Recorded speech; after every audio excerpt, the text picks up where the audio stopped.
The Winnipeg Jets were eliminated on April the 13th. Neal, for the second consecutive year, the President's Trophy winner does not make the playoffs the following season. The New York Rangers winning in 23-24, failing to make the playoffs in 24-25, and the Winnipeg Jets this past spring. Yeah, and no one expected this. I think when we did our summer coolers, we thought that the big three in the Central Division would be the Colorado Avalanche. It would also be the Dallas Stars and the Winnipeg Jets. And the Jets were grounded this year. We didn't have the Wild in that mix, but there was some realism when we assessed this team during the offseason and what they should look ahead for. We certainly saw them as a playoff team, maybe getting home ice advantage, but you got to remember that there were a couple of big departures. Nikolaj Ehlers went off and signed with Carolina, and Mason Appleton with the Detroit Red Wings, so they were a little bit weaker in the forward position. There was also some unknown with what Jonathan Toews would bring after he had been out for several years, coming back from long COVID and went over to India to have panchakarma treatment. And also, there was some question about the scoring from the third and fourth lines to take some of the onus off Mark Scheifele, Kyle Connor, and Gabriel Vilardi. Absolutely right. And we wondered if Jonathan Toews was an experiment. Would he bring great leadership like he showed in Chicago? Were they on the brink of being a contender and therefore one more Stanley Cup winner, multiple Stanley Cup winner? In fact, what would that do for this team? They have the reigning Vezina and MVP trophy winner in Hellebuyck in net. So it was hard to imagine that this would be a team that wouldn't make the playoffs. Here's the reality of 25-26 for the Jets. They dropped 34 points in the standings. Their goal differential, I know how much you love this stat, fell from plus 86 to minus 29.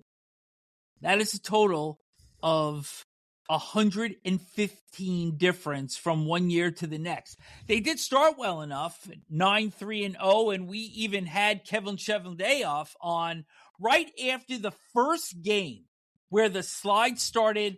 They went 6-19-5 in their next 30, and this included 4 regulation time losing streaks of at least 3 games and an 0-7-4 slide. And here are the raw stats with the players. Connor Hellebuyck, in his MVP Vezina Trophy season of 24-25, dropped from 47-12-3 with a goals against average of 2 and a save percentage of .925 to 23-23-11, 2.86 and .895 save percentage, which was kind of around where the league was this year. On top of that, the dependency on that top line was very profound, and that's not really what they wanted. 105 of their 231 goals came from that top line, and that's 45.4%. Now, in terms of the support players, Cole Perfetti, Vlad Namestnikov, Nino Niederreiter, Adam Lowry, the captain, and Alex Iafallo collectively dropped from 77 to 46 total goals, and free agent signee Gustav Nyquist, a disastrous season statistically, 1 goal, 12 points in 51 games. Yeah, so they didn't do a lot in the summer, and they didn't get any secondary scoring. All the pressure went on that top line, as you outlined. Scheifele, Connor, Vilardi. They did have injuries, but everybody has injuries. Hellebuyck was not as sharp this year until the Olympics came around, and then he was very sharp in the Olympics. In fact, I still say he single-handedly won the gold medal for the U.S. But the one guy they signed as a free agent, Nyquist, had a dreadful year offensively, and their bottom 6 didn't contribute a lot to the offense for the team, and that's where you get in your goal differential. You know how much of a challenge that Winnipeg market is to attract free agents. You deal with the Canadian dollar. You deal with the Winnipeg weather. You have often said, though, that players that actually go and they play in Winnipeg, they love it. And they did manage to get Mark Scheifele and Hellebuyck under long-term contracts. But now that the realization of missing the playoffs has come into full focus here, you're Kevin Cheveldayoff. You have 7 picks in the upcoming draft. You have none in the second round. You traded that along with a 2027 fourth rounder to Pittsburgh in order to acquire Luke Schenn. You do have 2 in the 7th, your own, and the pick acquired from Buffalo in the Tanner Pearson deal. You have $3.3 million in projected cap space. Your UFAs, Nyquist, who I don't see them re-signing after this past season, Toews, who I don't think will play anywhere else except Winnipeg, and then a pair of defensemen, Colin Miller and Jacob Bryson, who's acquired in the Logan Stanley deal, and backup goaltender Eric Comrie. And your RFAs, Cole Perfetti and Isak Rosen, who was also acquired in that Logan Stanley deal. And by the way, Luke Schenn, who was acquired from Pittsburgh, as we mentioned a couple of moments ago, was also sent to Buffalo as part of that trade. There's your layout for what's ahead. How are you moving? It's a very, very hard market. It's a hard place to get free agents to come to. You've got to overpay in some cases.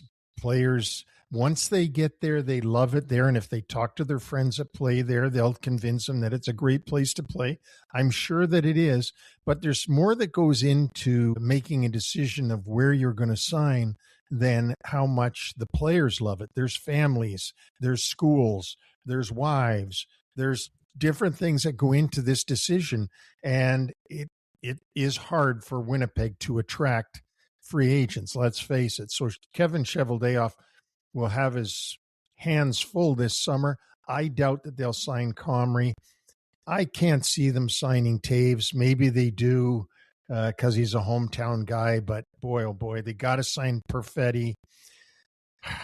You know what? They just have a lot of work to be done, and they've got to find a way to attract some high-end guys so that they can get back up there, because they do have, a nucleus still of very good players. Morrissey on defense is excellent. So Kevin will have his hands full. Don't forget Neal Pionk as well on that back line. But let's not leave this with total doom and gloom, because last October, Cheveldayoff did manage to get Kyle Connor under a long-term contract, and he'll be starting an 8-year deal at $12 million per next season. Yeah, and that $12 million in Winnipeg is probably about 15 to 16 million Canadian, and you might be the richest guy in Manitoba. Look, Kevin Cheveldayoff, I think, has done as good a job as you could do in the Winnipeg market. He's gotten Scheifele signed to a long-term deal. He's gotten Hellebuyck signed to a long-term deal. As you said, he's got Kyle Connor signed to a long-term deal. I mean, he's gotten commitments out of top guys. He's just got to go now and try to find a way to fill in with better depth and better secondary scoring for this team to get them back to the playoffs.